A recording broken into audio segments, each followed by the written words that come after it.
On a freezing winter night, just days before New Year's Eve, the city was blanketed in a thick layer of fresh snow.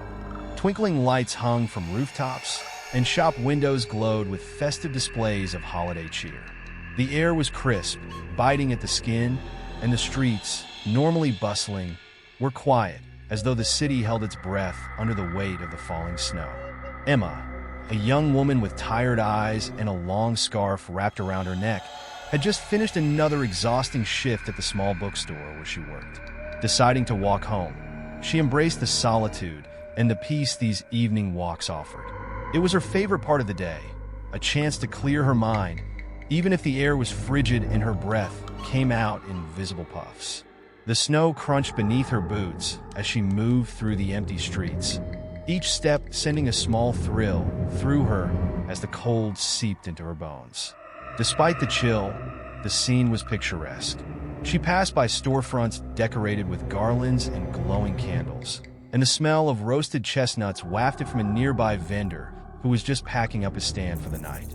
There was something magical about the way the city felt wrapped in snow, as if it had been transformed into a timeless, enchanted place where nothing bad could happen. But as she walked, the festive atmosphere began to feel distant, almost fragile. The glow of lights that had once seemed warm and inviting now flickered against the darkness, casting long, shifting shadows. Emma noticed that the sounds of the city had faded, replaced by an eerie silence, as if the snow had muffled everything.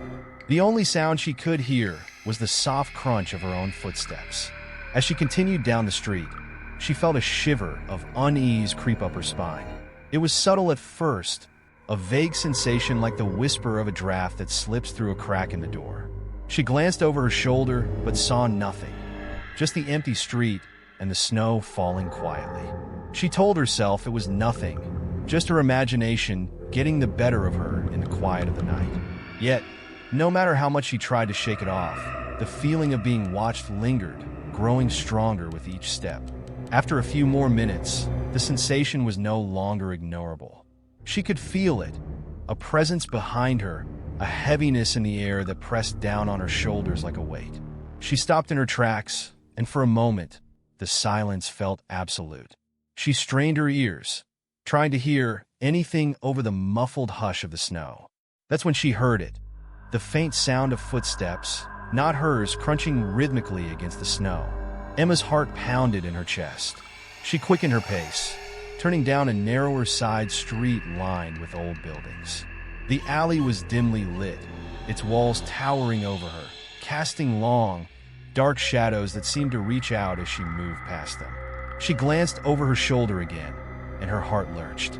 A figure stood at the entrance of the alley, partially obscured by shadows. The person was tall and cloaked in a long, dark coat, the hood pulled up to conceal their face. Emma's instincts screamed at her that something was wrong, but she tried to stay calm. It's just someone else walking home, she told herself. Nothing more. But as she walked faster, so did the figure. It mirrored her movements, and she could hear its footsteps now, steady and deliberate, growing louder with every step she took. Emma's breath quickened, turning into visible puffs in the cold air. The once peaceful walk had transformed into a race against an unknown threat. She turned sharply, taking another narrow alley, hoping to lose her pursuer. The buildings seemed to close in on her, their windows darkened and empty, like eyes watching her struggle. She tried to stay calm, but the feeling of dread intensified. She could still hear the footsteps behind her, closer now, their pace matching hers. She looked back again, and the figure was nearer. The hood still obscured its face, but she could see a glimpse of its eyes, red, like embers, burning through the darkness. Emma's heart thundered in her chest. This isn't a person, she realized. This is something else. Panic set in, and she broke into a run. The alleyways blurred as she sprinted, her feet slipping on the ice beneath the fresh layer of snow. She stumbled but pushed herself back up, the fear driving her onward. The footsteps behind her were no longer quiet.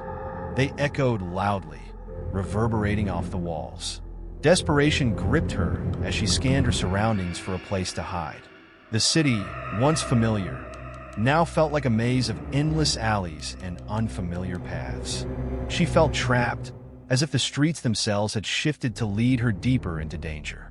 The festive lights overhead flickered, casting distorted shadows that seemed to reach out and grab at her as she ran. She tried to call for help, but her voice was swallowed by the heavy, pressing silence. Just when she thought she could go no further, she saw it. A small, old church nestled between two tall apartment buildings. Its stained glass windows glowed warmly, the light spilling out into the night like a beacon of hope. Emma felt a surge of relief and sprinted towards it, her legs burning from the cold and the effort.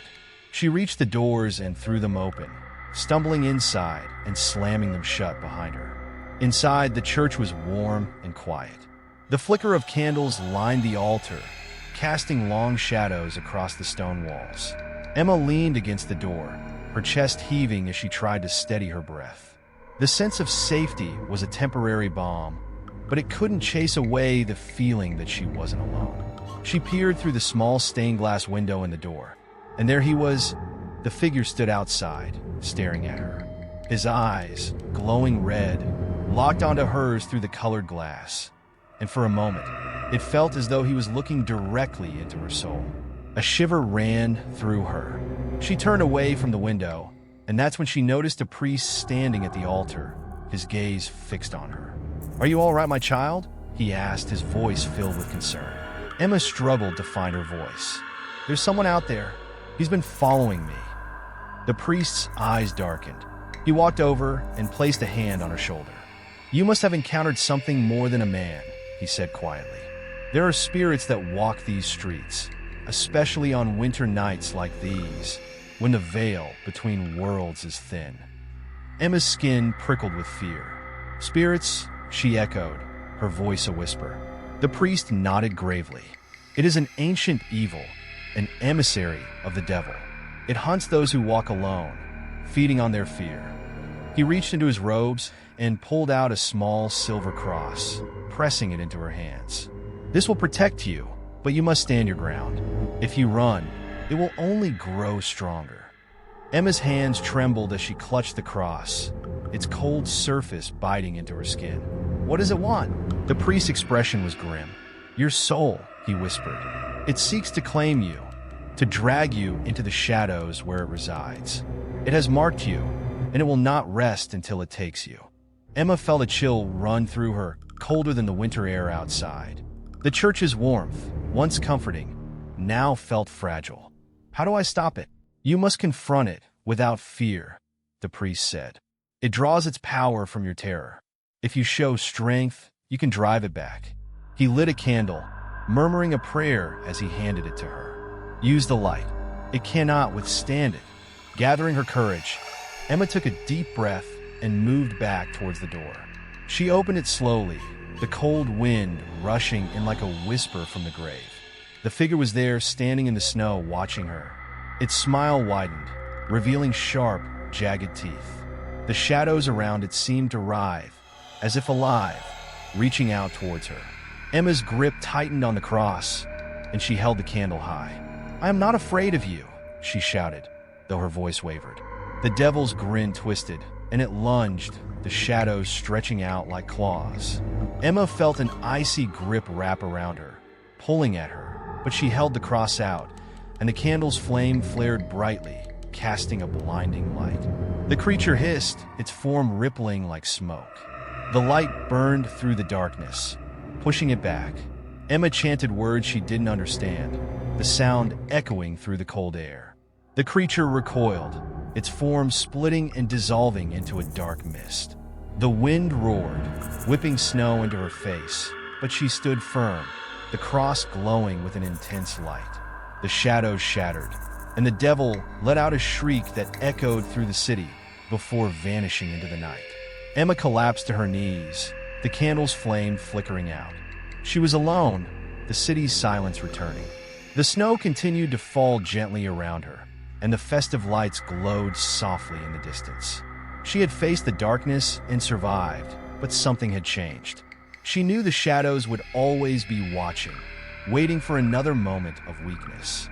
The winter night, once a source of peace, had become a reminder of the evil that lurked just beyond the light. She stood up, clutching the cross tightly, and walked back into the city streets, the feeling of being hunted never fully leaving her. She had survived, but she knew the devil would never truly be gone.